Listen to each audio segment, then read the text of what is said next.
Happy Dipali ସାଙ୍ଗମାନେ ଏ ଛୋଟ କାହାଣୀଟିଏ ନିଶ୍ଚୟ ଶୁଣନ୍ତୁ। ଗୋଟେ ଗରିବ ପରିବାର ଥିଲା। ସେହି ଗରିବ ପରିବାରରେ 4 ଜଣ ସଦସ୍ୟ ରହୁଥିଲେ।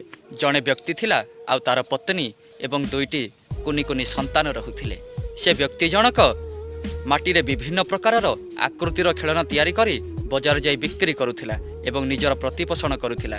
ଏମିତି କିଛି ମାସ ବିତିଗଲା ପରେ ଦିବାଲି ଆସିଲା। ସେ ବ୍ୟକ୍ତି ଜଣକ ଭାବିଲା କି ଏଥର ମୁଁ ଦିବାଲିରେ ମାଟିର ଦୀପ ପ୍ରସ୍ତୁତ କରିବି ଏବଂ ବଜାର ଯାଇ ବିକ୍ରି କରିବି। ବ୍ୟକ୍ତି ଜଣକ ମାଟିର ଦୀପ ତିଆରି କଲା, ବଜାରରେ ବିକ୍ରି କରିବା ପାଇଁ ଚାଲିଗଲା।